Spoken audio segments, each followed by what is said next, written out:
topic of importance in Del Mar is fire and fire risk, and so we have two speakers on that topic. And the first one is Rick Halsey, and he's a very dynamic speaker and knowledgeable on the topic. So Rick, wherever you are, come on up.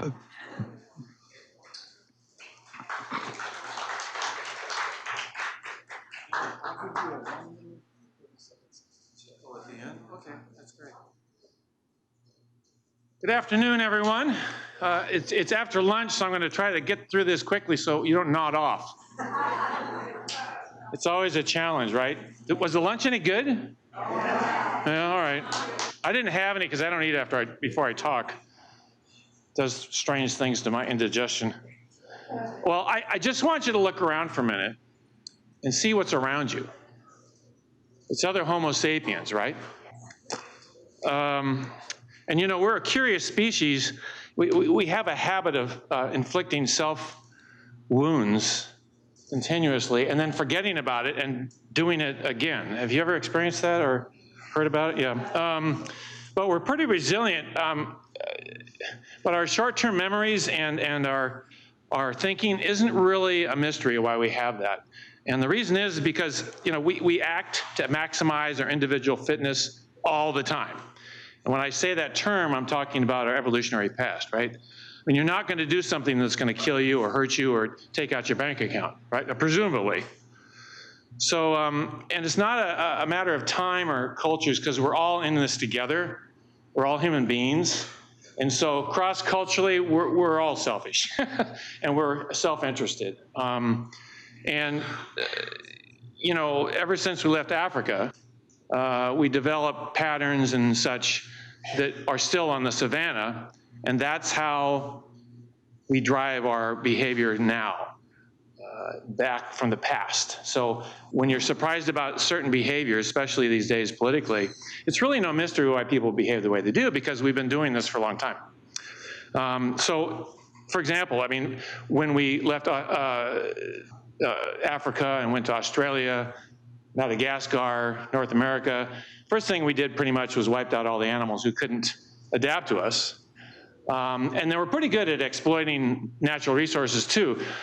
Today still, you can go up into the ice sheets and detect the signs of Roman industry from the mines in Spain. And we've been doing that ever since, right? And so this is the beauty of knowing history. And that is, we all have common patterns of behavior. And when you think that group's worse than this group, or you're pretty cool and they aren't, the bottom line is we're all kind of the same. And so if we can kind of get in touch with that, and especially in terms of climate change, I think we might be able to get around some of this antagonism that's out there about this. For example, you know, we've been doing the same thing over and over and over. Has anybody in here been canceled or, you know, and people think that's such a new thing. But the Romans had this thing called damnate memori, and what that meant was we're going to erase you from the culture. And I just so happen to have an example of this. That's Severus, his wife Julia. He was a Roman emperor, and that little fellow on the right is Caracalla. If you know your Roman history, what do you notice about this picture that's a little odd? Yeah, that kid on the left, that's Geta, he got erased because they didn't want him to be in the history anymore. So I just want you to know, we've been doing this for thousands of years, so it's not new. So when you're sitting, why do people do this? We've always been doing it. And so all these behaviors, and it doesn't matter what culture we're from, how long ago, we're all sort of in the same boat. So the difference between now and millions of years ago, though, is as we develop consciousness, we've been able to do something no other animal has done. And that's to say, wait, that instinct isn't serving me today. I choose the good. We can do that because we have the capacity to do it, but it takes a little work. So I just would like to focus on some good for myself here. How many of you live in Del Mar? I love this place. This is where I learned how to surf off of 12th Street there. And I don't know, I think Linda mentioned the Del Mar Manzanita. How many of you have seen a Del Mar Manzanita? Okay, well, here's a picture of one. And they live in just this soil that you wonder, how can they survive? right? And here's a close-up picture, little cool urn-shaped flowers. There's a honeybee on there. And if you look at the map of Del Mar, I don't know if you know the city limits, but it's kind of a little cool slice there, huh? And you're right against two very beautiful open space areas. That, what's that, Crest Park up there? And then Torrey Pines Extension. And see those little green marks? That's where some of the Del Mar manzanitas are. So where's Linda? And you said there was a Del Mar manzanita somewhere on your, I just caught that. Where is that one?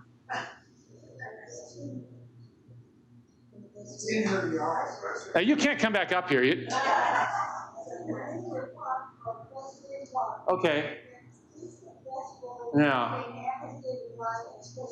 And it's blooming now, huh? Yeah. Yeah, okay.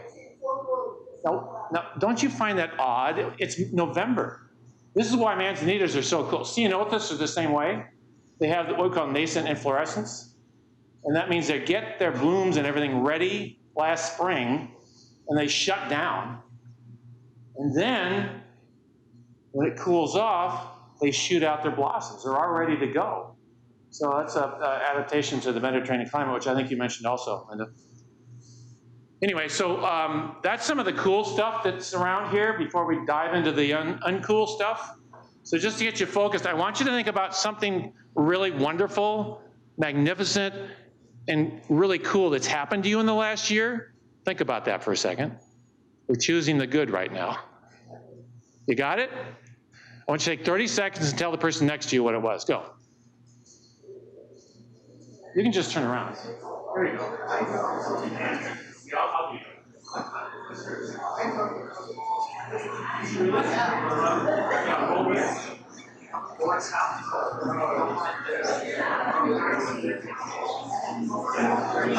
Oh, really? Well, this is going to be a problem.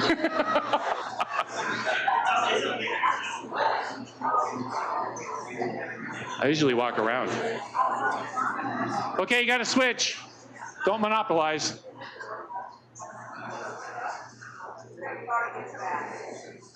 It's hard to stop, huh?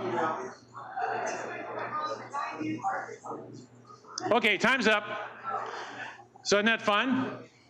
Okay, so we just chose to do what?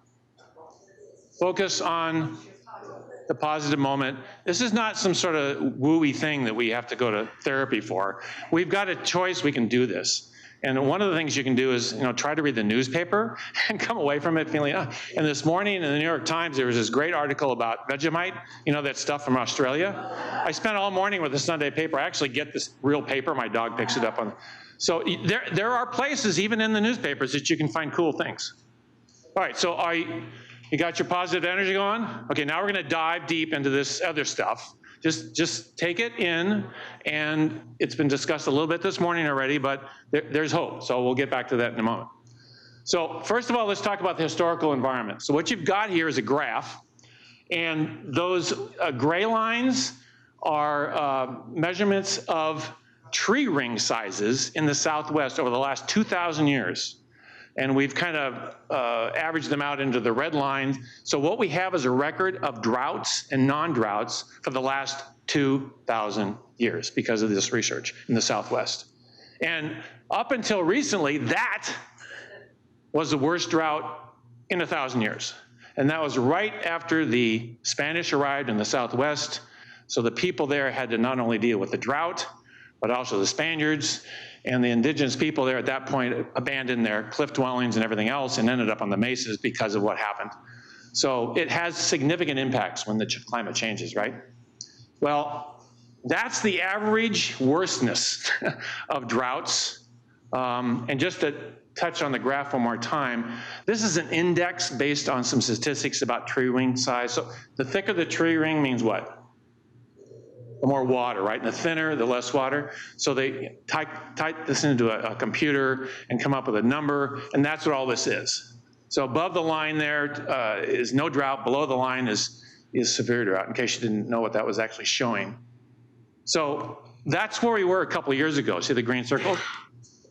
We had the worst drought in the West in 1,000 years. So just think about that for a moment. And this information is also correlated to California too, because this data I'm showing here is from the Southwest, Arizona, New Mexico. They've done the same thing with oak trees, and we found exactly the same data set. So let's look in the future, shall we? It's always kind of fun.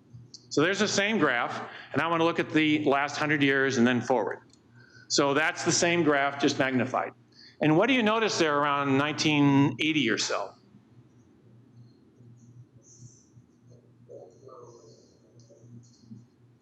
Yeah, remember, these are kind of like tree ring things, right? The tree rings are getting smaller because the drought's increasing, if you think of it that way, all right? So here's the prediction. Now, the issue we've had here is our predictions over the last 10 years have been extremely conservative, and they keep getting beat. So this is not a matter of is climate change happening, it's like how fast it's gonna get. And so we were predicting a jump up in this drought index the last year or so, and that's exactly what happened. Now, this was developed about 5 years ago, so far it's doing exactly what we said it was going to do. Now, the rub is, what's next? Probably in the next 10 years or so, we're going to take the next dive down, and if you think the drought was bad last time, just wait. So that's going to be the mean worstness of droughts, that dotted red line, as opposed to what it was the last 1,000 years. Now, this is a prediction based on models. It's not data science. It's guesses based on what we think. But so far, it's been worse than we thought. So that's what we're confronting. Now, what does this mean about wildfire? So when you saw that picture of the Roman Forum, how many of you have been there? Yeah, it's really great.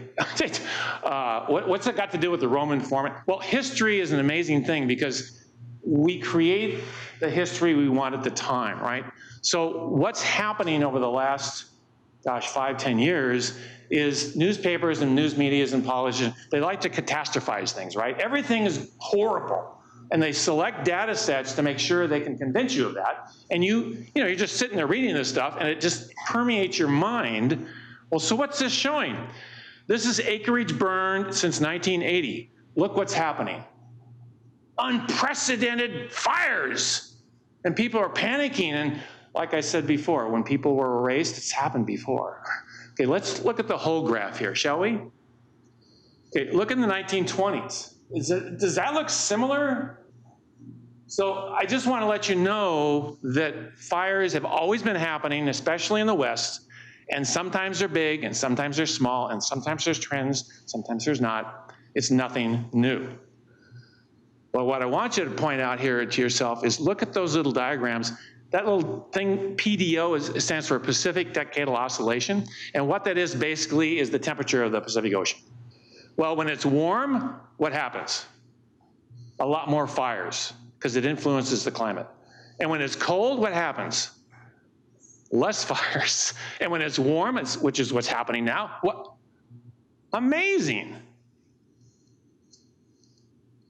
There's another number called the vapor pressure deficit, the amount of water the air can hold. And look at that graph. It's aligned with the same year span as the lower graph there. Look what's happening.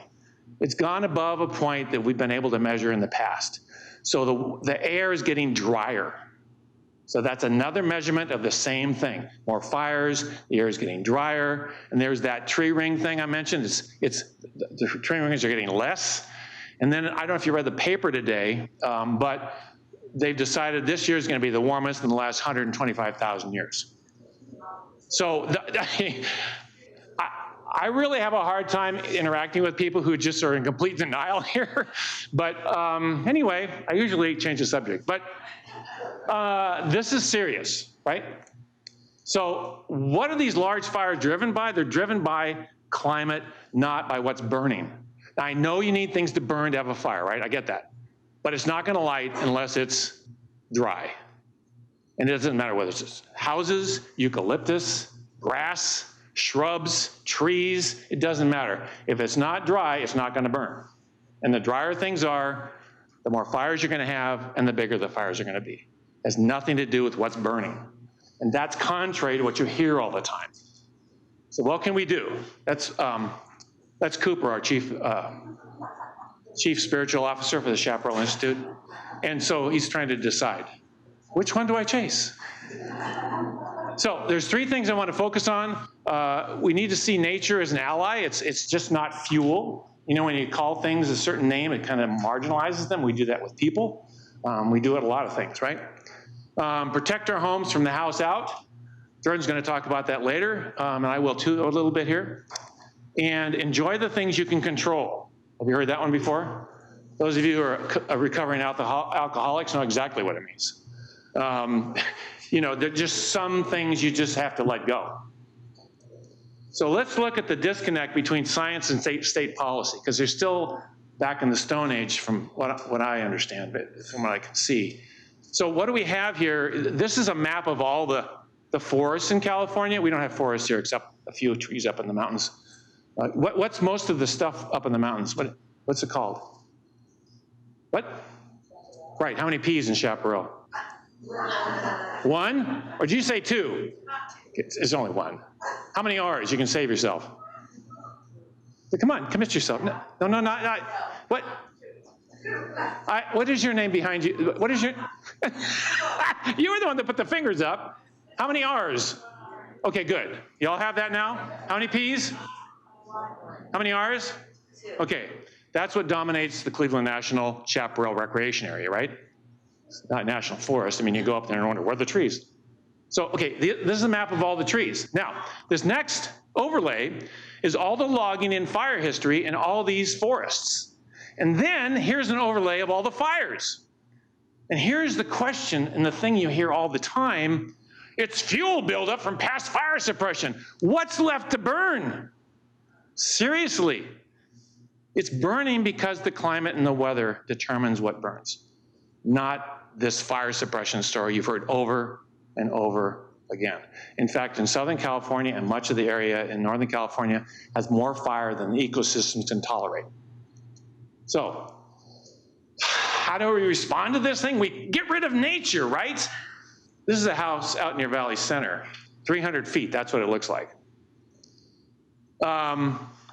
A lot of science has made it really clear, anything beyond 100 feet of defensible space, and that doesn't mean clearance. It means rational clumps of vegetation, don't rip up the ground. Anything beyond 100 feet really has no significant impact on whether your house is going to burn. Right? Now, some of you live in Del Mar, obviously. I mean, your neighbor's 20 feet away. So this doesn't apply, so that's a different story. But this is the thing you hear about all the time in the news, right? So we've normalized the destruction of habitat because of this fire danger. And especially vulnerable is chaparral. And I'll tell you why. This is all the chaparral in California, which should be the state ecosystem, frankly. And the state shrub should be what? Manzanita. Thank you. Well, yeah, Oxystaphylos glauca. That's the big one. Thought I didn't know, did you? Okay. But the problem we're having is the more fires in chaparral we have, you get what you call type conversion. So you get rid of the shrubs and you replace it with grass, which is more flammable than the chaparral that replaced it, okay? So that'll increase the flammability and the fires.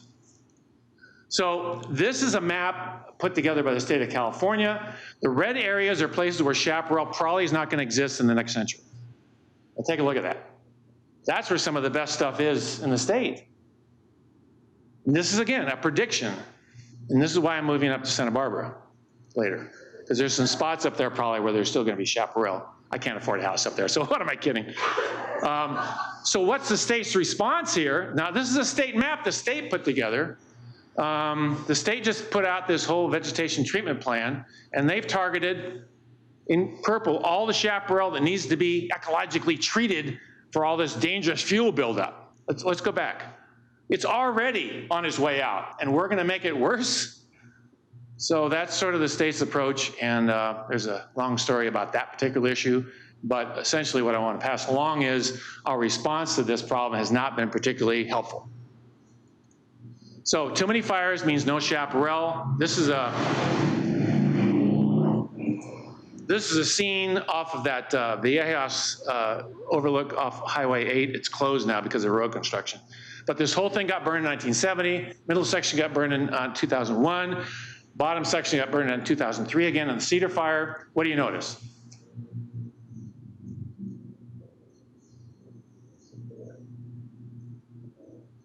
Somebody raise their hand and tell me.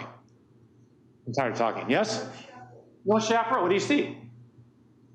Grasses. So this is happening throughout California, not just here. So fires occurring less than 15 to 20 years apart out in the chaparral wildlands leads to a bunch of horrible things. Reduced biodiversity, reduced watershed function. Watershed is where the water falls, and it goes into a certain area. Weedy grasslands, which means type conversion, and increased fire risk. Okay, so here's a map from the researchers at the U.S. Forest Service. All the hot colored areas are areas where, and it confirms my previous map about where chaparral can survive. The hot areas are areas where there's more fire than the landscape can tolerate. This is not the story you hear all the time, huh? Oh, we need more fire on the landscape. We've suppressed it all. It's not true. Not anymore. Got more fire than we can deal with. So that's the natural history story. How do we, what do we do about it other than, file a lawsuit? And I've done a few of those. But you can actually protect your home from fire, and it's very simple. It's not complicated at all. Beyond the defensible space story, which I'm sure you're going to hear more about from Jordan and everything else from the news and whatnot, homes burn for one reason, and that's because of embers that can travel a mile or two from the fire front, right? And here's how it happens. You ready? You got the fire front. Here it comes. And it's very windy, because that happens to be when the big winds, big firestorms happen. And what happens? Look at the tree. See what happened?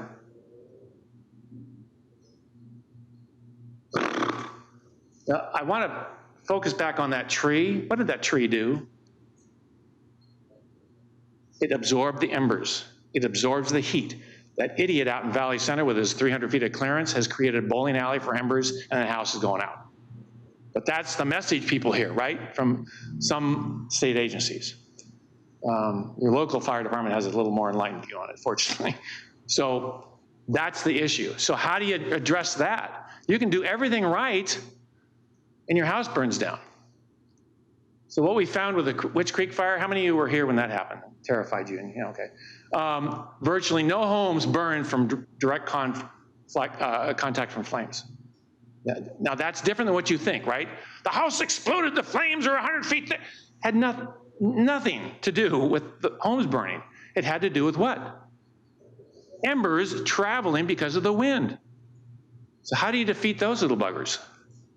Well, there's really only one way, other than ember-resistant vents and things, are exterior sprinklers. And this is kind of a new idea for a lot of folks. And there's a lot of details you need to understand how to make it work. But guess what doesn't burn? Wet houses. The same reason wet trees don't burn. And this is the #1 best way to keep your house from burning to the ground. There's a lot of complications with it, but it's relatively cheap if you do it right. I have a little flyer outside that can help you understand that. But it's one of the things you can do. It's one of the best things you can do if you can get it together to protect your homes from fire. Okay, what's the third thing I said there? I'm sorry, what? What was what? Oh, those are sprinklers. Thanks for asking that. How many else didn't know what that was? Oh, see? I know, huh? That's what starts fires, from space. I've heard that. Yeah. Isn't that funny? I mean, this is an example of how dumb we are. I mean, we think we know, everybody knows what we know, so we just ramble on, and people are going, huh? So thanks for that question. So these are sprinklers that were put on a guy's house in West Hollywood, I believe. And look at the chaparral in the back, really cool. You can go out there and hike. But, embers are coming from there or elsewhere. And this is a relatively expensive system. But on our website, I've got a little video of our house that I put a little $100 sprinkler system on, as you can see. And it's kind of cool. So it doesn't have to be expensive. So anyway, any questions about this? Yes. Oh, how do I find? What a great nature question. Ask that again. chaparral. It's a shrub. I've got this down. It's a shrub-dominated plant community with drought-hardy plants, a resistance to kinds of soil types that you have out there, and you're causing me to get deadlined here, and also infrequent wildfire. So, and there aren't any trees. There's a few sometimes. Okay, I better move on. So, what do we do about deciding to be positive about that? Okay, there's some things you can't control. There's nothing you're going to be able to do about climate change. It's happening. You can go get an electric car. It's not going to matter. We can make you feel good. That's fine. We're over the top. People won't tell you that. So what are you going to do? You've got to enjoy your life right now. Find your little niche. Bring the people you love, and stop reading the newspaper so much. And what I did is I took out my lawn and I restored it to a natural habitat, and there it is.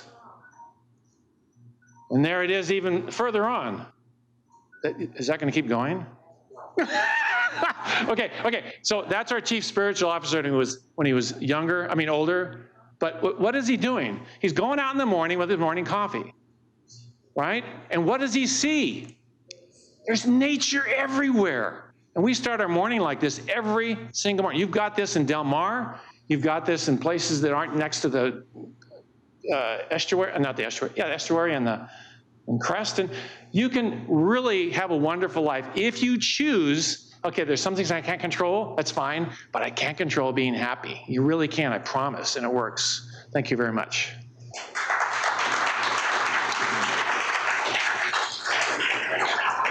Thank you, Rick. That was great. Excellent. What's that? Oh yeah, well, it's not there, but it's that house. But you have to go to my website to see it. What? All right. All right, thanks, Rick Halsey. That was great. He's going to stick around. He'll be here for the Q&A panel, so if you have questions for Rick, you can ask him. We're not done talking about fire. Next up, we're going to have Jordan Villagomez. Yes, are you here, Jordan? Come on up. And he's going to tell you about himself and what the latest in Del Mar strategies are for dealing with fire. Thank you, Jordan. Hello, everybody. My name is Jordan Villagomez. I'm probably not going to be as funny, and I know I'm not as tall as Richard, so apologies right now. Richard had a bunch of really good information, it's going to actually help me out in my presentation, so thanks, Richard. We talked a little bit about embers. We're going to cover wildfire preparedness, but we're really going to concentrate on home hardening and defensible space. A little bit about myself. I've been working for Encinitas Fire for 10 years. I have about 13 years total in the fire service. I'm third generation fire service. My father retired Cal Fire. My grandfather was in the Forest Service. So a little bit about me. As you can see the symbol up there and my patch, it says Encinitas, but we have a co-op or a loose JPA here. So Del Mar has its own fire department, Solana Beach has its own fire department, and so does Encinitas. But the management and the top prevention, admin, and fire chiefs are the same for all of them. Resources get pooled better that way. We can help each other out. So don't get fooled by this. I'm actually right now I'm the senior deputy fire marshal for Encinitas, but my boss is out on health reasons, so I'm actually the acting fire marshal for all three. And I've been in the area for a while. So without further ado, let's keep going. Here's what we're going to learn today. Talked about a little bit fire threat, fire behavior, as well as defensible space and home hardening, the 3 R's of defensible space. So wildfire threats to structures.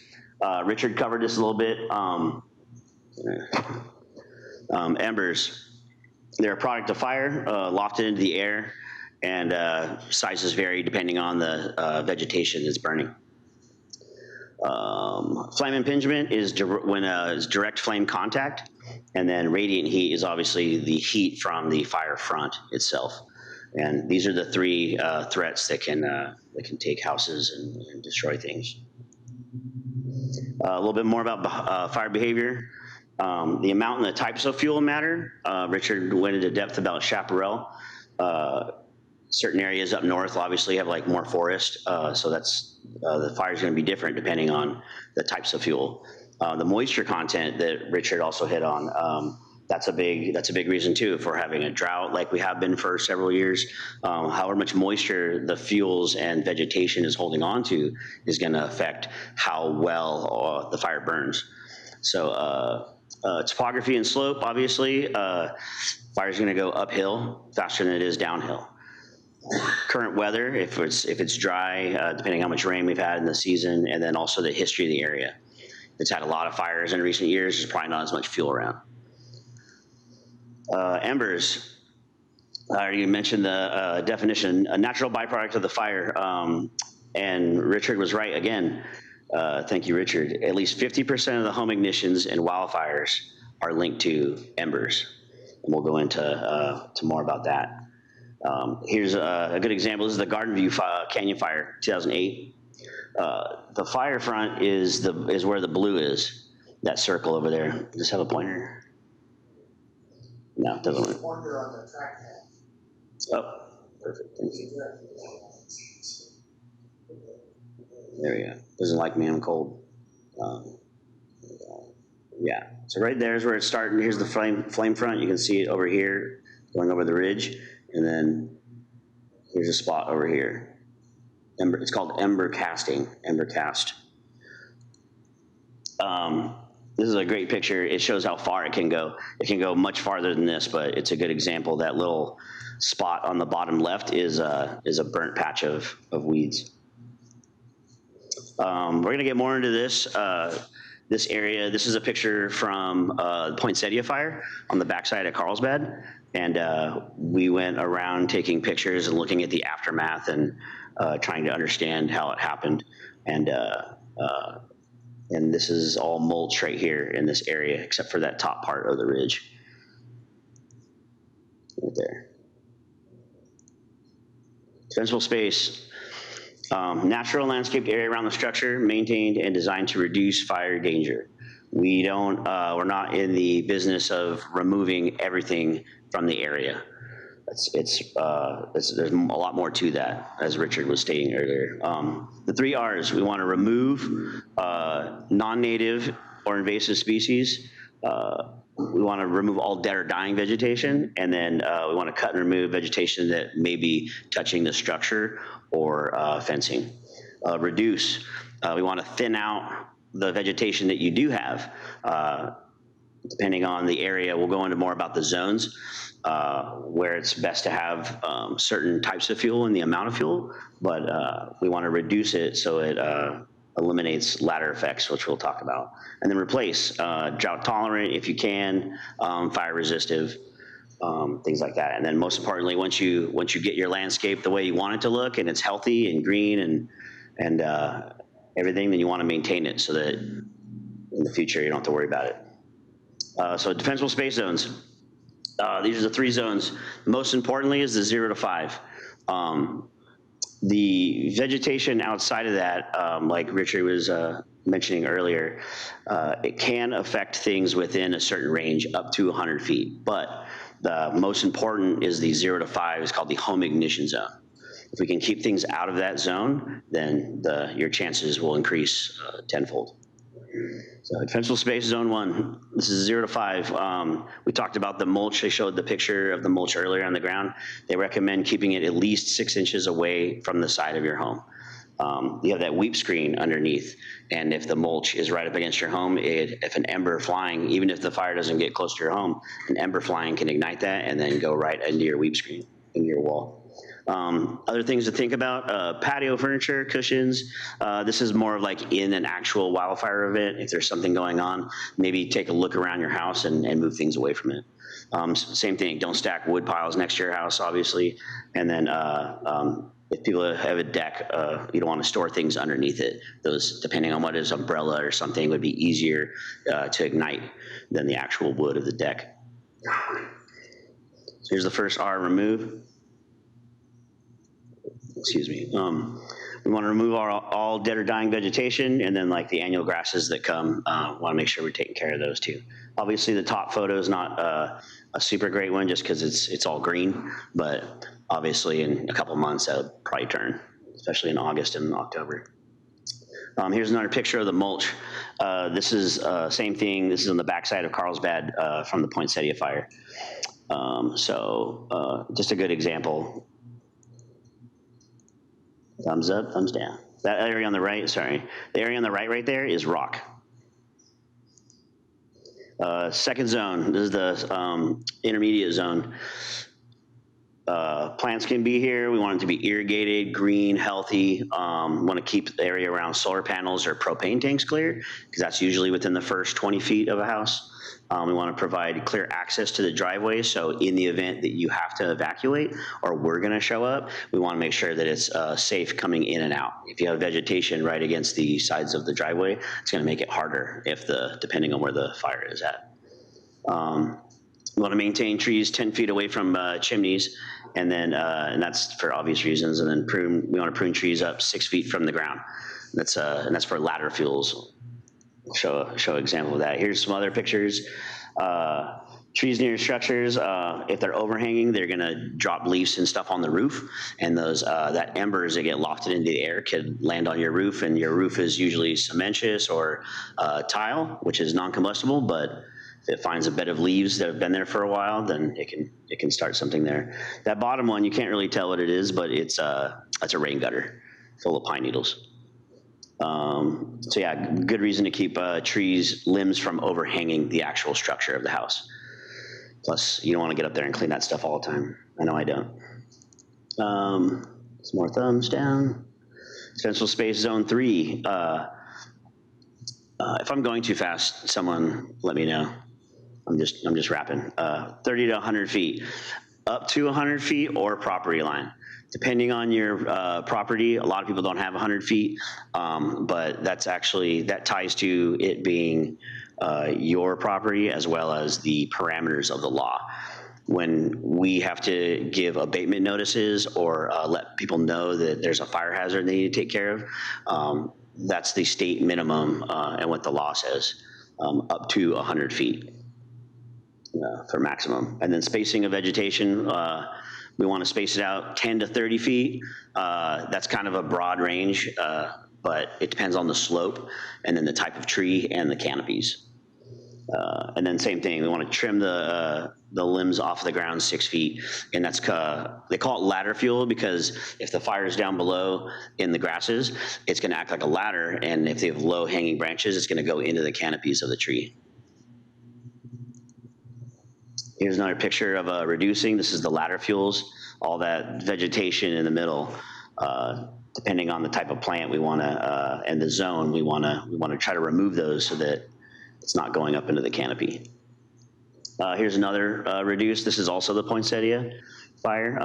Talks about ground cover in 5 to 30 feet, shrubs, and then irrigated. You can see that even though it's ice plant and people don't like it, it's irrigated and it's green, and there was a couple patches that lit off, but it made a nice fire break along that line because it's irrigated. Here's another example of vegetation spacing. This is more of like tall trees, maybe forest area, but it talks about canopies, 30 feet and then 10 feet. And then it gradually can get larger. You can have vegetation and a bunch of it in the outer zones. It just has to be, you just want to keep it spread apart so that it's not going to keep going. Replace. So obviously, once you identify the stuff that you need to remove, that's going to be best for your plan, then based off some of the things we did, any dead or dying vegetation that is low-hanging branches, then you want to replace it if you can, rock instead of mulch, drought tolerant, things like that. Here's another byproduct and additional information on why defensible space is good. We like defensible space in the fire department because then it gives us a fighting chance. And then if I go to a house like one of those, it's more inviting. They call it triaging when we're out there, especially during wildfire events. when a large area is on fire, we have to pick and choose what we can and can't save, unfortunately. But if we come to a house like this where the driveway has stuff away from it and it's irrigated, landscaped, we're going to have a much better chance at saving that house versus maybe the one next to it that didn't do that. So, and unfortunately, it's a decision that has to be made during these events, but it's called triaging. And if some place looks more inviting, we're probably going to try to go over there. So, and this is the defensible working area is what it's called. And here's some examples. See those two firefighters on the ridge there.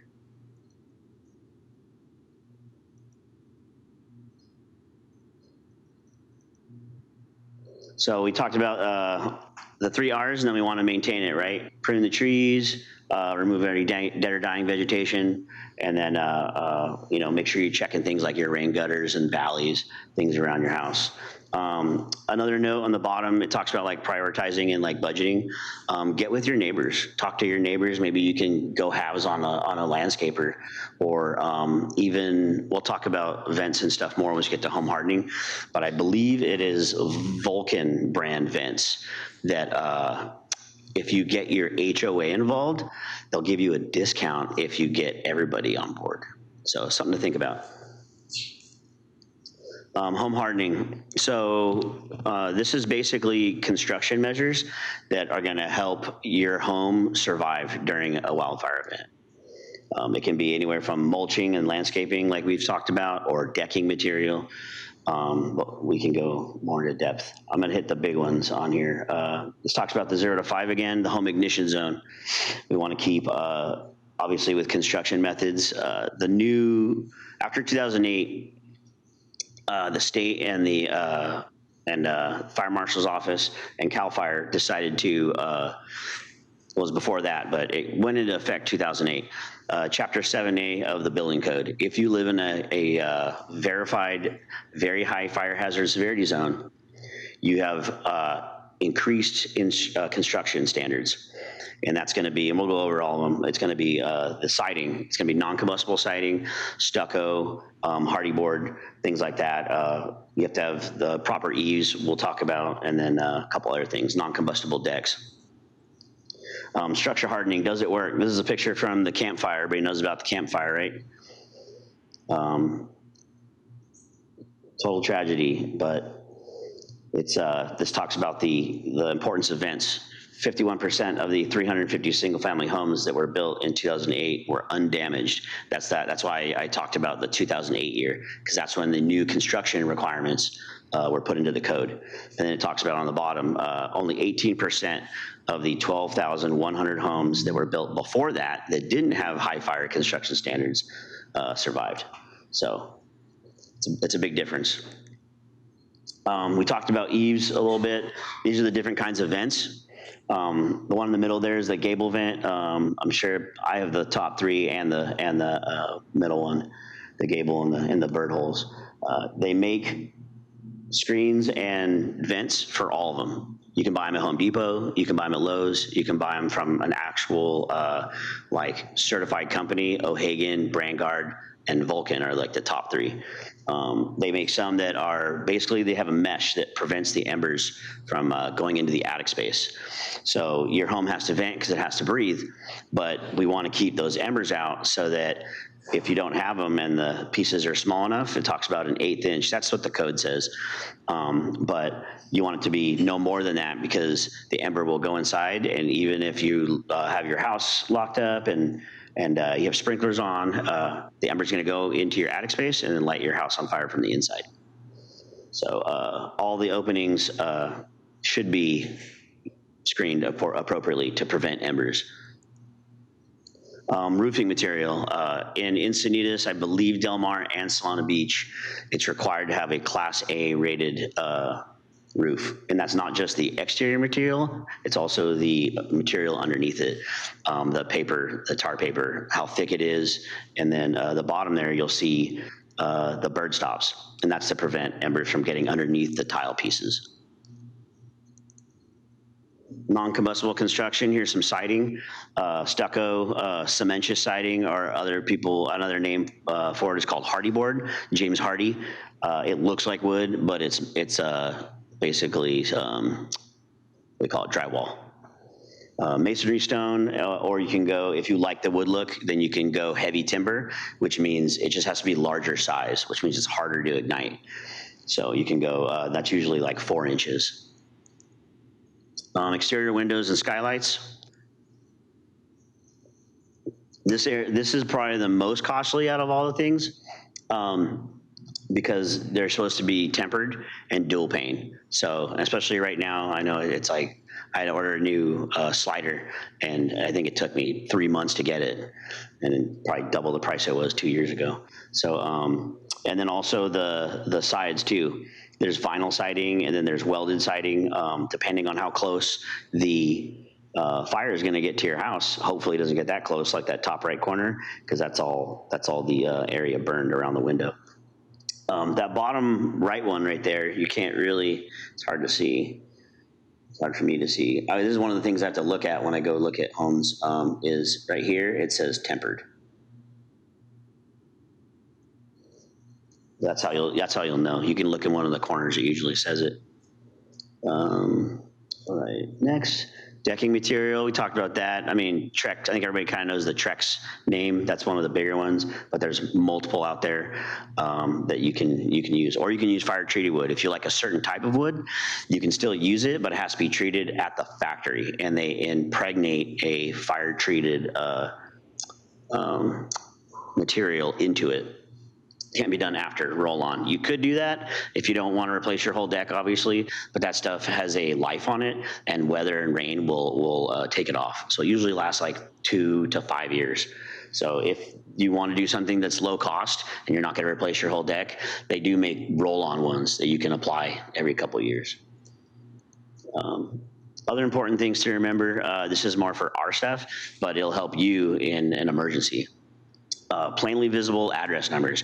I can't tell you how many times I have gone to a house and I don't know where the address is. Even if it's off like a side street and they don't have a monument post out front, or if the letters are same color. You want a contrasting color, white on black, gray, whatever.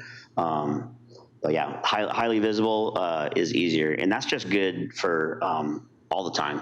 If you call us for a heart attack or a medical aid or something, we're going to need to know where you find your stuff. GPS is great these days, but sometimes Google's a little weird. It'll throw you off into some random place. The other one I want to talk about is hydrants. We're always checking these anyway because we have to do maintenance on them, but making sure your stuff's not growing into it, because if we have to use it, we're going to have to cut it all out, and it'll just take us more time to hook up to water. We talked about fire access along driveways. The minimum height is 13'6", but obviously we don't want to overhang the driveway in an emergency, because we're not going to want to go down a road that's completely covered in vegetation during a wildfire. And then lastly, I wanted to touch on preparing some stuff, preparing yourselves, making sure you have a plan, making sure you have a kit, a grab bag. Important items to remember: medication, phone charger, important documents, anything like that. Obviously, reach out to your neighbors if you have an elderly neighbor that may or may not be able to drive that well. But come up with something.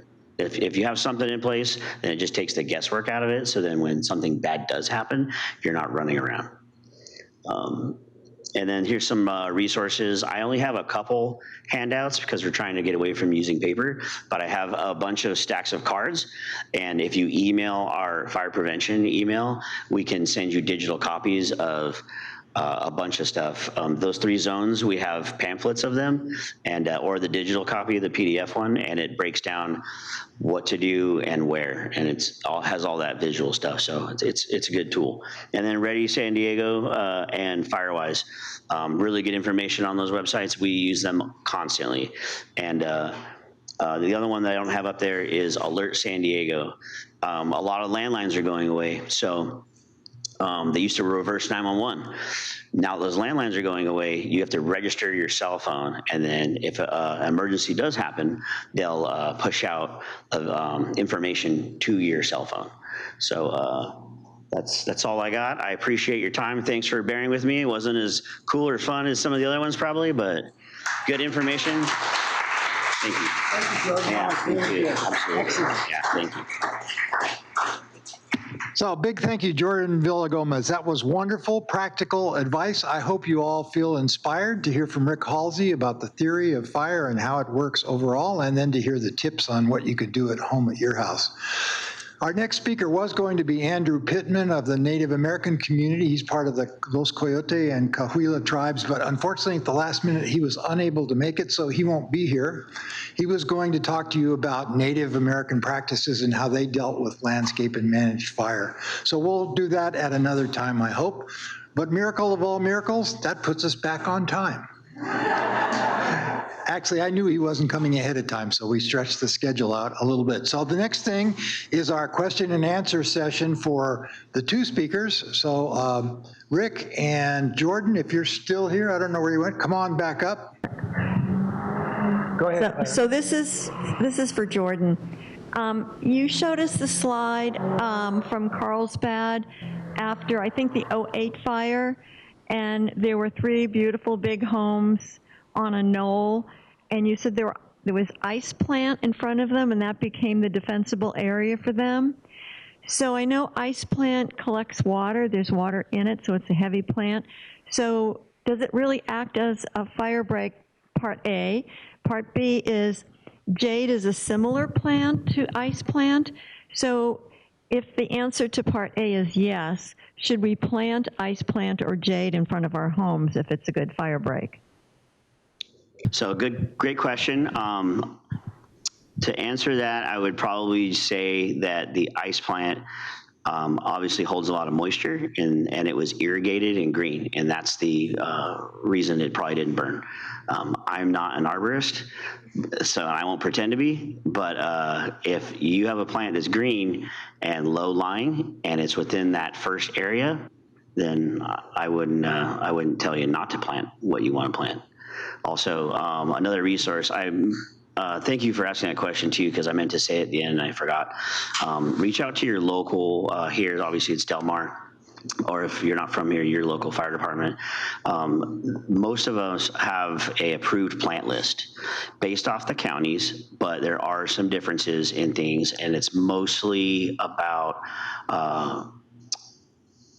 distinguishing between native and non-native, but there are approved plants that they want planted so that it's not, you're not talking about like pampas grass, or like, obviously we're not going to encourage like eucalyptus being planted or anything like that. So, but yeah, if it's green and irrigated and it's low lying in that first area zone, or even if it's 5 to 30 feet, a little bit off, then sure.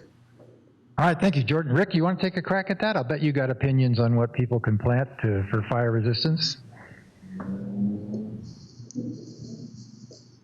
No, I'll pass. Okay, fair enough. Other questions? I didn't know yes. we could pass. Al. I think it's for Mike. Excuse me. A lot of the things you're discussing are complicated, technical, and probably have to meet all kinds of codes and regulations. Are there individuals who are professionals who one could call and say, fireproof my house as best you can? That's the first point. The second one is, for new home construction, all of the regulations that exist for energy efficiency, et cetera, are there very specific fire-related regulations as well? And then I've been in zones after there's been a fire, and there'll be one house completely burned to the ground with just the chimney left. And right next to it is a house that's just untouched. What accounts for that? So let me try to tackle them one by one. So when it comes to the construction portion that you talked about, there are specific standards in the code, and that's enforced when you're building a new house or if you're like doing a tear down rebuild. And they are based off of testing. Most of it's like UL laboratories. There's multiple testing, but they do extensive testing on certain material to be able to give it that approved material to be fire retardant treated or to be able to be used in the high fire hazard zone. So they have to go through a process to get there. When it comes to defensible space and the house that you mentioned right next to it, there's a lot of factors. There's wind direction, there's direct flame impingement, there's construction, year it was built. But if I could recommend anything to anybody, it would be to do vents on your house. I did mine, and it's, yeah, the ember-resistant vents. If you can replace them or even add pieces to them, they make, like I said, the code is 1/8 inch minimum. Even adding mesh to the back of them that you buy yourself is an improvement. That's what I would recommend. All right, thanks, Jordan. Rick, you want to take a crack at that? And I'm going to go over to the next question here. It's amazing. You've seen fire pictures of homes like what you're suggesting. One home burns and nobody else does. And it's really not a mystery at all. It's because something ignited because it was flammable. And sometimes the wind will shift and change the way the direction of the embers are going. There was a fellow in Scripps Ranch, if you're familiar with that community, who fought with the homeowners association for 5 years to change his roof out because at the time everybody had to have shake shingle roofs. And anyway, he finally won in court. He changed out his roof. And talk about a weird situation. His house was the only one that survived the cedar fire in a block of about 20 homes. So I think the homeowners association changed their regulations after that. So it's pretty simple. You just keep flammable things away from your home, especially like wood fences hooking up to your house and your neighbors, trash cans under the eaves, flammable plants with dead wood. Playground furniture, and usually if you can call your fire department. I hope I don't. They're pretty good people, and they'd come to your house and they'll be able to tell you what you ought to do. And unfortunately, there aren't a lot of people out there that'll do that as a business and say, "We'll fix that for you." It's surprising to me that there aren't, but you can usually do most of it yourself, and maybe get a handyman to fix the stuff you can't. All right, thanks. Don. Yeah, I have a real technical question about fire codes and access. Okay, go ahead. Yeah. So I used to be on the city council, and one thing that drove me crazy is that people were putting basement bedrooms for their kids right up to the property line. So they had a well, an egret well, and it had a grate on it. And the grate had to be sturdy enough so that the fireman could stand on it. But the kids were too little to open it. And that, I thought the fire code would eventually change that, but it hasn't, to my knowledge. So not only that, but in parts of Del Mar, you could build a house up to 5 feet from the property line, so you couldn't get engine access in there. So tell me about basement window grates. So what you're referring how you deal with that? Yeah, so what you're referring to is the emergency egress window required for sleeping rooms. That is in the fire code. It's been there for a while, and you were talking about the grate that goes over the top of it. So if it's below, then they have to make a window well, and there's certain parameters for that. There's a certain width, there's a certain height the window still has to be out of. And all of that is kind of based off the ADA codes for access. I want to say the bottom sill of the window is 44 inches. But yeah, they're supposed to have, all sleeping rooms are supposed to have a window that's big enough for people to get out of. A lot of the requirements, the detailed stuff is above me, because that's somebody in Sacramento saying this is the general size that we need based off most humans in the state. But yeah, that is a requirement, and there are code changes coming up. They just got ratified and approved in this last cycle, 2022, and we're always improving. California is definitely in the forefront of a lot of codes, so we're better than most in that aspect. But I couldn't tell you why something like that would be changed. It's kind of above me. The second part, you talked about access. Where structures are built are more of a planning department thing. We don't really have too much in that arena, except for separate fire rating. We want to make sure that the structures next to it have enough fire rating exterior so that stuff's not going to spread. That's where our requirements come from. All right, thank you, Jordan. We have another question over here. One of you mentioned keeping vegetation away from solar panels. What if they're on your roof? It seems to me like it'd be a perfect trap for embers. Yeah, so most of it is because of the electrical devices around it, as well as fire break, depending on if it's like a ground mount one, like off to the side of the yard or something. So that's kind of where that is, but it could catch embers as well. Anybody else? Get Linda Cesari back here.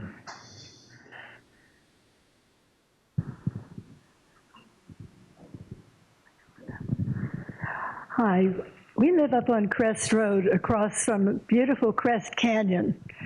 And there are a lot of dead shrubs within Crest Canyon. Lemonade berry has been particularly hard hit in the last few years. And my question is, who is responsible for clearing out that dead vegetation? Second part of the question is, if the answer is nobody, would homeowners be allowed to send their own gardeners down there to take out dead vegetation? That's a Rick question, I think. Yeah. You go for the legal and so, dead material is a natural thing, and it provides a lot of substrate for habitat for a lot of animals and plants and fungi. So in wildland areas, the basic story is you just need to leave it alone. If you've got your defensible space component resolved, your 100 feet, if you have that, and the other things with the home hardening, you go down in the canyon and do some sort of gardening, which is what you should be doing on your property, not in wildland areas. Oftentimes what you do is you make it worse by creating substrates for weeds to get in there, which create tinder for the plants to actually ignite. So you kind of want to leave that stuff alone. Anybody else? Yeah, Karen. Oh. So I'm going to answer that question.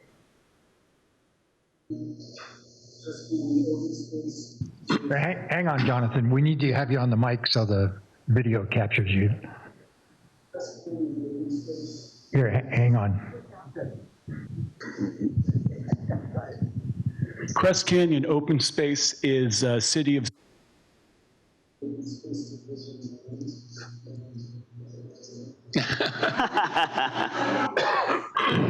There's a podium too. Crest Canyon open space there you go. is City of San Diego. Because you need the television, that's right. Okay, there you go. Sorry. Crest Canyon open space is City of San Diego Parks and Recreation or Open Space Division lands. It's an MSCP preserve area. Please do not have personal gardeners go in there. Please notify City of San Diego Parks and Recreation Black Mountain District rangers, because the City Open Space Division actually has rotating contracts for brush management within the brush management zone. And so I can put you in contact with the appropriate ranger for Crest Canyon. All right, thank you, Jonathan. He is our next speaker as well, so if you want to have more questions for Jonathan, he'll still be here. Any more comments on that question? If not, I had a slight variant. What if I have Torrey pines and protected species on my property and I want to have a defensible space? Should I take them down? Should I not take them down? How do I deal with Dwight, that? we can't cover that today. I'm kidding. That's a tough question. Go ahead. Individualized. Okay. Are you trying to get me in trouble, or? No, I guess I got in trouble. Oh, okay. No, I just was pointing out that sometimes there's a conflict between providing that defensible space and a protected species. Yeah. And if you had any advice for homeowners how they can deal with it. Yeah, so like I said earlier, we don't want to tell people what they can and can't plant necessarily, and we're not in the business of trying to ruin habitat or trees that are healthy and vibrant and good. So it's not the type of plant necessarily, it's just how and where it's planted and the condition it's in. If it's healthy, and then by all means leave it, as long as it's not overhanging the structure or it's not dead or dying, then, you know, it's just like anything else. All right, Rick, did you want to contribute on that? You don't have to, but. I mean, it's a value thing, isn't it? I mean, if you have endangered species or any species, in fact, around your house, and people love bird nests and some people don't, they knock them out of trees. So, I mean, what is that? I don't know. But I mean, if you have to decide yourself, if it's your property and you do indeed have some strong habitat there and there's some species, you're just going to have to make a decision. And if it's within that 100-foot defensible space, you probably can do a lot to preserve it and not mess with it. And again, I'd bring your fire folks out and just have them take a look. All right, thank you. Any more questions? Yes, we've got one here. Karen, where are you? Oh, you got him already. Go ahead. It's on. Can I just ask a really dumb question? In a public meeting as good as this one, who made decisions prior to this meeting about what could or couldn't be discussed? It happened to you and it happened to me. And to me, your question's really logical. What happens? We have Torrey pines on our property. You know, they're probably a threat to Carol and myself. They may even be a threat to my neighbors. Why can't I ask that question here about what do I do with a rare Torrey pine? I've got Torrey pines on all my properties. You know, what do you do? I can try to answer that. Thank you. Go ahead, Rick.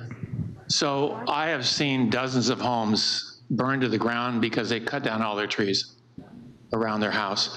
So what you've got to do is just really understand the mechanisms of fire behavior and what's really causing homes to burn. There's a classic picture, you may have seen it at some point in Paradise, where an entire mobile home park was destroyed, burned to the ground, and it was surrounded by a very dense forest, not a tree was burned. And that's because the embers landed on it. Those Torrey pines on your property, as long as they don't have hanging branches and putting stuff in your gutters and that kind of stuff, right? And if they do, you have to trim them up.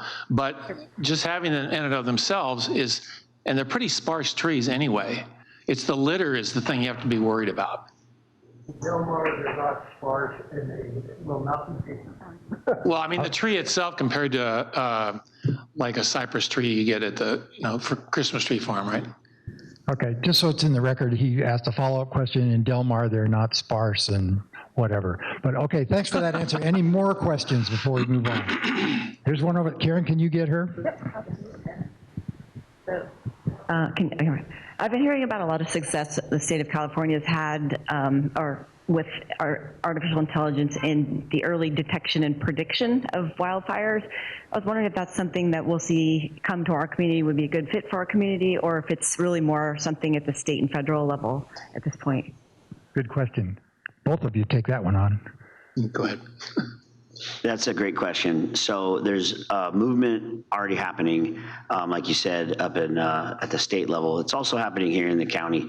I was just talking to Richard earlier about a new program that got launched in October called Zone Haven, and it's a zoning application that the whole county is adopting.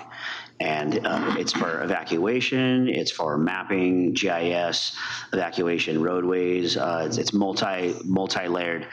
The other portion is that we're already doing here is for GIS standards, we're starting to do flyovers, and you can use LiDAR and other tools that can measure the thickness and the type of vegetation there is, and it helps us map the areas that are more dense, we should say, and then what we can do to mitigate that.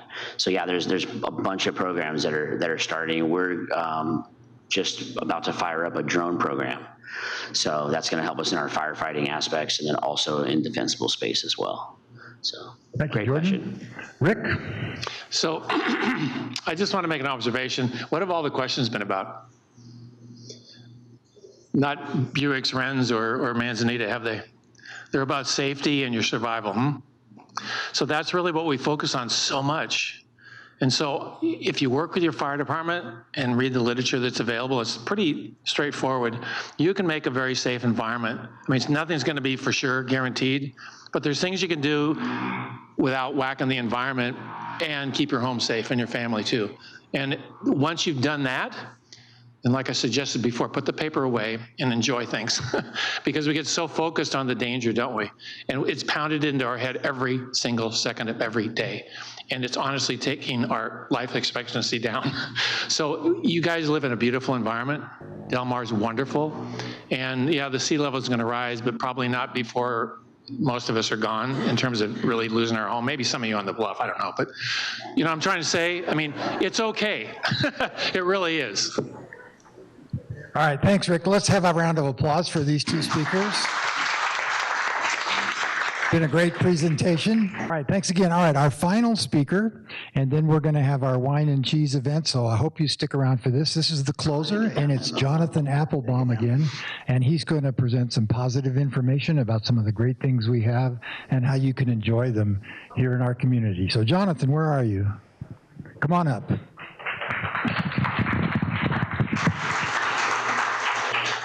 Thank you very much, Dwight. And now for something completely different.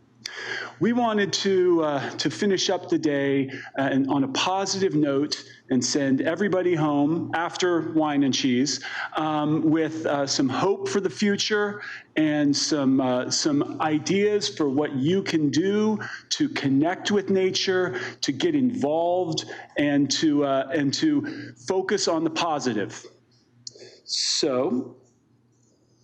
Again, I'm Jonathan Applebaum, the former conservation manager and current contract biologist for the San Diego River Valley Conservancy. And again, I'm also with the Vulcan Mountain Foundation at the headwaters of the San Diego watershed. So the question is, how can we connect to our local natural communities? And I think there are 5 general ways that we every day can connect with our natural community. First, we can learn about it. Second, we can go out and explore it. Third, we can advocate. We can be champions of our local nature. Then we can get our hands dirty and volunteer and try to make things better with our own sweat equity. And finally, we can bring it home. So there's a quote that goes something like, if you don't know it, you won't love it. And if you don't love it, you won't try to save it. Well, my job right now is to try to help you all get to know our local ecology and find ways to get to know our local ecology so that you will love it and so that you will be inspired to go out and save it. So first, I want to give a plug for an incredible website and resource that was put together by the San Diego Lagoon Auxiliary with funding from the Del Mar Foundation. It is sandiegitolagoon.org. It is an amazing website, incredibly comprehensive.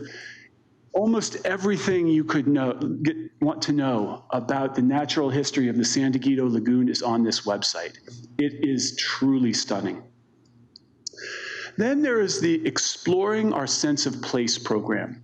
This is a San Diego River Valley Conservancy program that we take small groups and tour through the watershed to different sites, from the headwaters at Vulcan Mountain, through Ramona and the Ramona grasslands, the San Pasqual Valley, Lake Hodges, and even down here at the lagoon. And each one of our field trips is themed. It's themed about one or another natural resource or natural history topic. Every year for the last 4 years, I've led our botany program. We also have wildlife. We have a program on geology. We have a program on cultural and Native American history. So you can get out with a small group and led by expert speakers and learn about this watershed and this amazing county we live in. There's also a great educational program that's brought to you by the University of California Agricultural and Natural Resources Department, and that's the California Naturalist Certification Program. And it is an absolutely comprehensive program that allows you to become a master naturalist. It allows you to become such a master at interpreting nature that you yourself become an educator. And they have local classes, local programs that host this. I know that Preserve Calavera hosts this. I believe some of our local community colleges. And at some point in the past, Rick, I believe the Chaparral Institute was a host program. So it's a great program. Check in with Rick and the Chaparral Institute about theirs, or check in with Preserve Calavera. It's a great program. And then the San Diego Natural History Museum is a wonderful resource. They have a monthly speaker series called Nat Talks, where they bring in experts on various subject matter, and they have lectures at the Nat. During the pandemic, they had them online. I think they actually now have hybrid programs. And you can learn about really fascinating topics like urban wildlife movement. So check out what the Natural History Museum's programs are available. Then get out and explore. There is so much to explore here. First, I have to plug the Coast to Crest Trail. The map of the bottom. When it is complete, it will be 70 miles of trails that connect from the headwaters on Vulcan Mountain near Julian down here to the coast at Del Mar at the lagoon. Right now, it's partially complete. You can go around and see sites around the lagoon. You can go up to the Del Dios Gorge, Lake Hodges, and San Pasqual Valley. There's even parts of it that are complete up in the Pomo Valley near Ramona. And it is truly every part of the local environment has representation along the Coast to Crest Trail. And it's managed by the San Diego River Park, but there are also programs like the Conservancy's Coast to Crest Challenge hikes, where you can go out with groups of other hikers, and there's fun in numbers. Then the San Diego River Park, the Joint Powers Authority, about 10 years ago put together a really great program that was their Lagoon Trail interpretive hike. And that has got a lot of different sites to see around the lagoon and interpretive materials that are available on the River Park's website.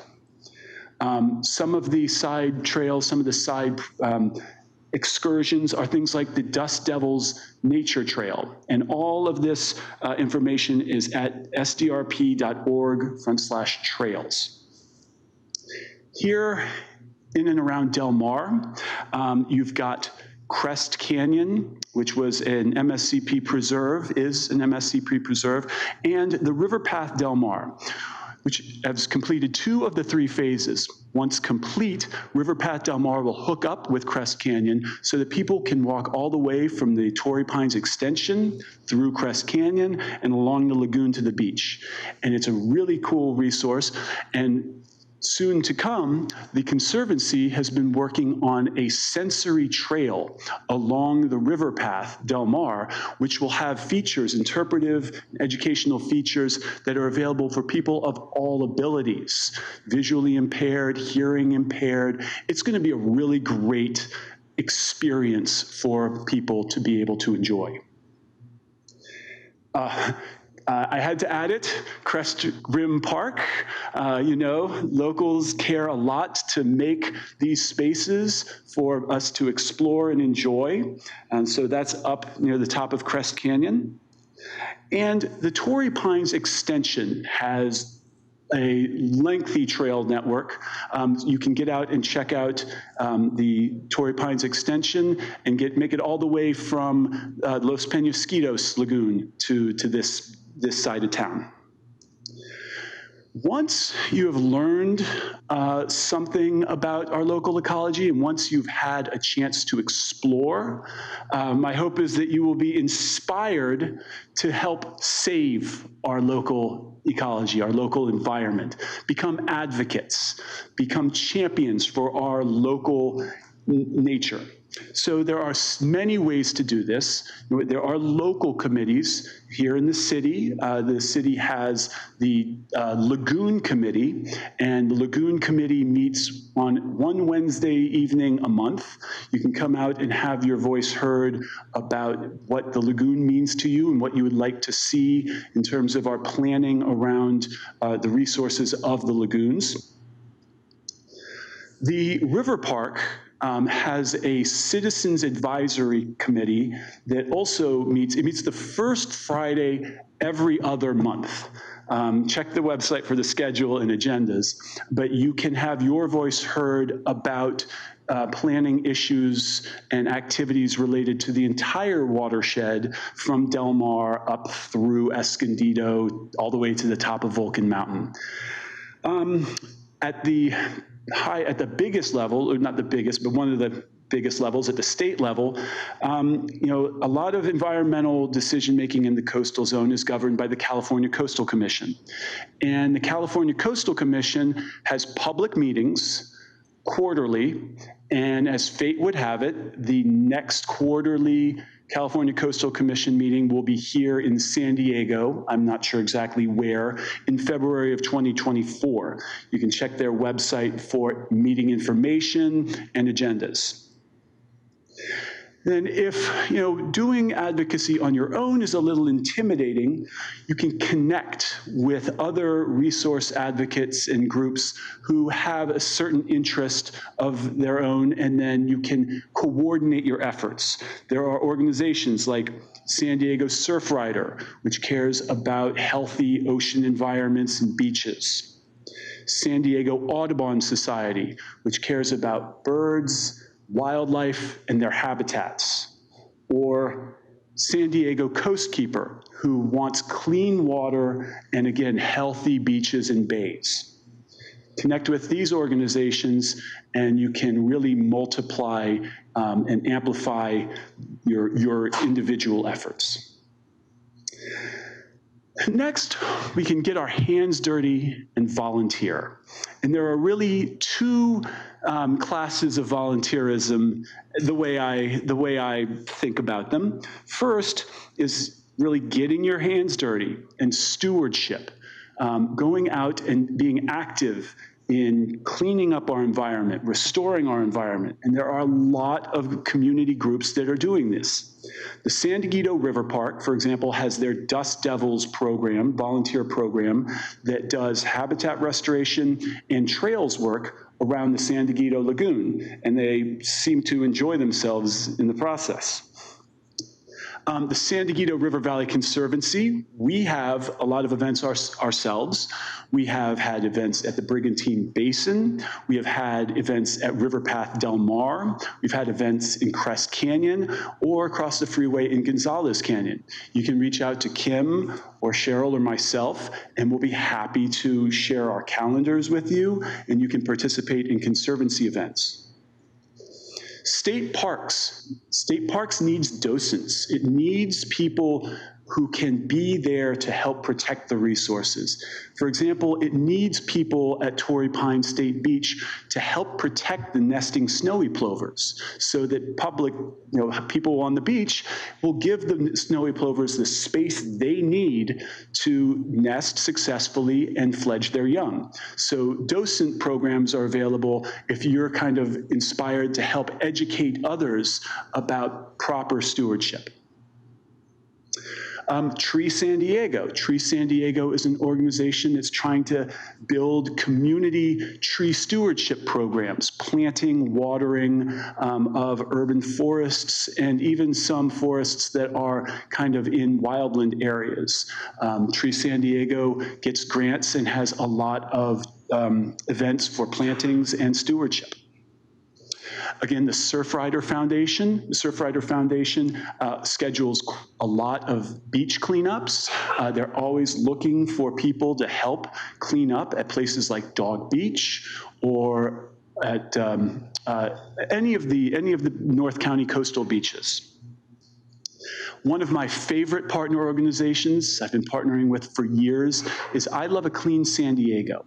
I Love a Clean San Diego organizes community cleanups with local partners, and twice a year they organize county-wide cleanups. In the spring, that's called the Creek to Bay cleanup, and in the fall, that's Coastal Cleanup Day. They have over 100 sites county-wide for each of those, including sites here in Del Mar and in the San Diego River. So you can sign up for one of those cleanups. And if I didn't mention anything there, you can join a Canyon Friends group or start your own. A couple citizens of Del Mar started a Crest Canyon Friends group. Jim Smith with the Conservancy and Karen Searcy. And so you can join a Canyon Friends group and kind of work to build that program to the way you would like to see it. And then there is the second bin of volunteering, and that is citizen science. Citizen science is when community members like yourselves perform monitoring, and that monitoring helps us to accumulate data that land managers then can use to make informed management decisions. It's really valuable. Land managers can't be everywhere. They can't measure everything by themselves. They need community members to help, to really multiply the efficacy. So I'm going to go through a couple of examples and illustrate how citizen science can really help us. The San Diego River Park has monthly bird counts. And that helps us know, what's been happening at the lagoon. When are the birds arriving? In what kind of numbers? Is it better than last year?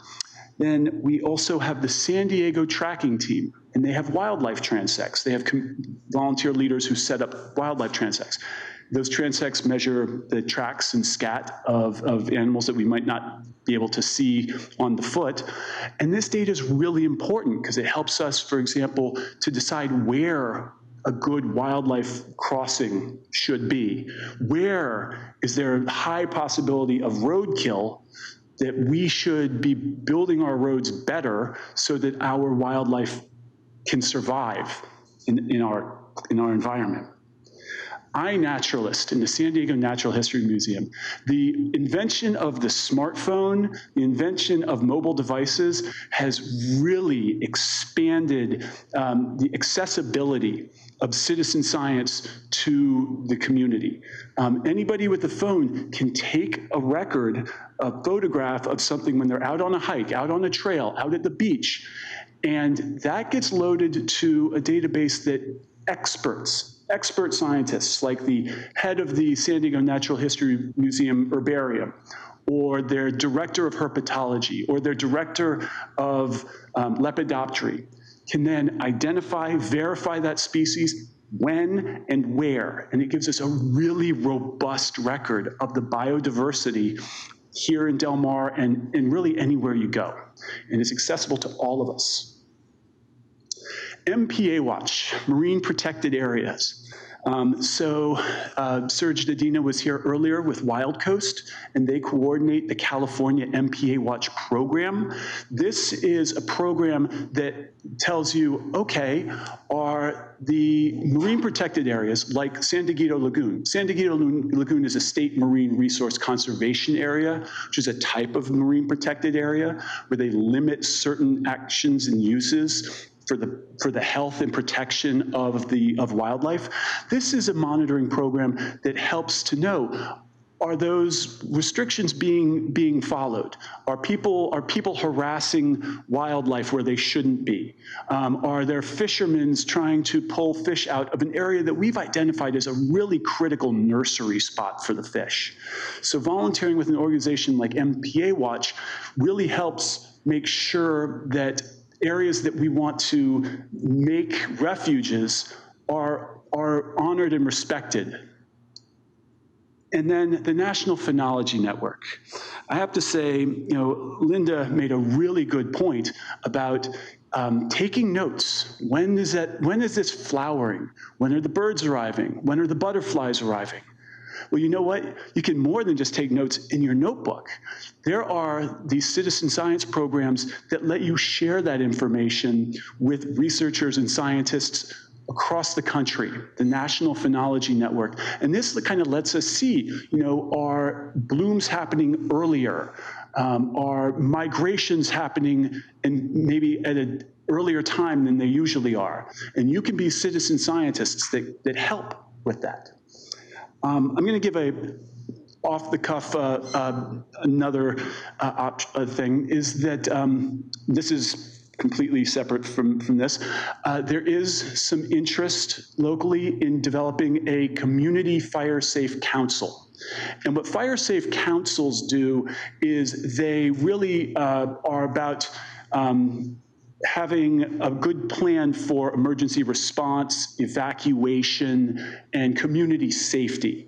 And you can join a community fire safe council as a resident and have your voice heard in your priorities about safety and emergency preparedness. Oh, I skipped one.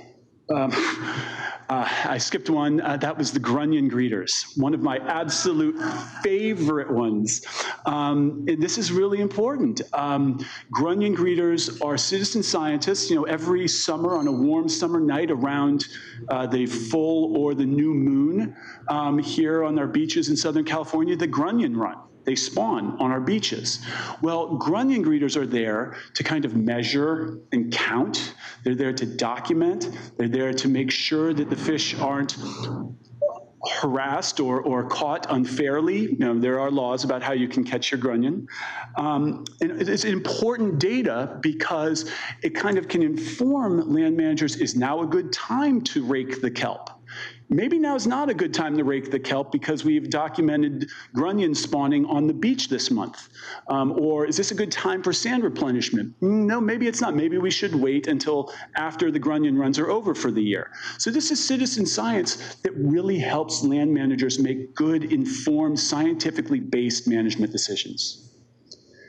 And finally, after you have learned about it, explored it, advocated for it, and gotten out there and volunteered, you can bring it home.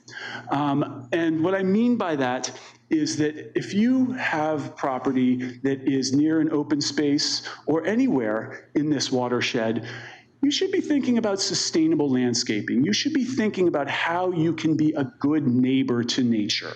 And that's where the Conservancy actually launched our Next to Nature certification program a few years ago. We can give you a lot of information about sustainable landscaping. I think that Linda was spot on in her presentation. Every word rang just absolutely like music to me. There are other programs that you can also plug into that kind of have slightly different focuses. Surfrider Foundation has an Ocean-Friendly Gardens program that's really about making sure that your garden helps support clean water and healthy oceans. The San Diego Botanical Garden up in Encinitas or the Water Conservation Garden down in Rancho San Diego have immense amounts of useful, helpful information about sustainable landscaping, good wildlife habitat gardening practices, things like that. So you can go check them out. The California Native Plant Society has a native gardening committee, and they are always setting up tours of native gardens that you can check out. And don't worry, they won't judge you for not having all natives, or not all of them will judge you for not having all natives. But they're very helpful, very friendly. The National Wildlife Federation has a certified wildlife habitat program that Linda alluded to in her program. It's a great program. It's been around for years, and it really talks about more than just the biotic, but also the abiotic elements elements of your landscaping that can be good for wildlife habitat functions. And lastly, the Solana Center for Environmental Innovation up in Solana Beach, Encinitas, is a great organization, nonprofit, that can help you with resources for composting, reducing your waste stream, turning some of that kitchen material into good like fertilizer in your landscape, or rainwater harvesting, so you take less out of the tap and you make sure that what is going into the creeks is clean and healthy. So that's some options for bringing it home. And with that, I'm available for questions, or you can probably reach out to Kim in the Conservancy or the River Park JPA office at this hotline, which will put you through the dispatch, and they can help you with more immediate needs. Thank you. Thank you so much, John. Big thanks to Jonathan Applebaum for closing the event for us. A couple of logistics before we leave. Two things to add on to what he said that I wanted to share with you. One is the River Park Conservancy and the JPA have a joint program to take students out and explore the river park, and it includes disadvantaged students from the inner city. So if you have a child or a grandchild, or you're connected with the school system, you can talk to Cheryl about that and she can get you engaged. The second thing is, and I'm pretty excited about this, the River Park JPA, we put in a grant, and I'm quite sure we're going to get it, to get an all-electric, all-glass bubble vehicle to take handicapped and mobility challenged people. So if you've thought, wow, that Coast to Crest Trail would be fun, but I can't walk that, we'll be able to put you in this device and take you out into nature. All right, now, for wrapping it up, we're going to go out and have a wine and cheese, but first I wanted to say a big thank you for all of our sponsors who have sponsored this. We have been filming the event thanks to a grant from the Del Mar Foundation, and we will be posting it later, and I think it will include the slideshows that you've seen, so if you saw stuff you thought was valuable and you didn't get a chance to write it down, we'll be able to do that. And I'm going to invite Carol Carriage up, who's the leader of this little operation, to make a closing statement, and she may know where we're going to post this when it's available, because I don't. Yeah, I don't know. I think Betty may. Yeah, okay. Well, you guys, I think we've all been on quite a journey today. We were down in the ocean for a while. We were up in the clouds in the ozone layer. Then we glided around on an imaginary drone looking at our environmental biosystem that was just incredible. And I can imagine how thrilled you are to be in all these situations. I'd like to also say that the drone swept down to take a closer look at our trees and our gardens and then our souls. Each of us wondering how climate changes are affecting and will continue to affect our lives, and what we can do to protect this natural bounty we have, which was given in our town, our region, our country, and our world. We've learned important information about how to prepare ourselves and our homes if disaster should strike suddenly. We've been on quite a trip, thanks to our invited speakers. You made this day one we will remember for a long time. You have inspired us to do what we can do to protect the earth rather than later. Protect it now rather than later. There are many friends behind the scenes that have been on this journey with us. I first had the idea from the Vulcan Mountain Foundation, which held the first symposium back in April. Thanks to Eric Jones for leading the way. Are you still here, Eric? Nope, no. Okay. He's up in Julian. Came all the way down for this. Our small committee has been meeting every week for the last 4 months. Each of us with different skills and varied opinions, and made it work, for we decided on our goals early. I'm grateful to Karen Lair, Ellen Breen, along with our City Council liaisons, Tracy Martinez and Dwight Warden. I'm very proud of how well we worked together. We did. Jonathan often acted as a consultant to our committee, and we are grateful for his experience. There were 9 nonprofits who endorsed our program, which enabled us to use the town hall for this meeting. And then we were able to formally apply for a grant from the Del Mar Foundation. I would like to acknowledge and thank those nonprofits, the Historical Society, DMCC, the Garden Club, oh, there are so many. The Village Association, Surf Rider, Farmers Market,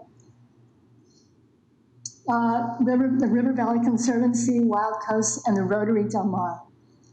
10 volunteers helped us with various tasks to help make this day run smoothly. Thanks so much. And 2 for the volunteers that hosted the 7 information tables. Lacey Logan, our webmaster, generously donated her time and expertise. Thank you immensely, Lacey, for sharing your skill with us. Jimbo's donated 100 biodegradable cans of water. What a special gift on this warm day. We're deeply grateful for the generous funding from the Del Mar Foundation.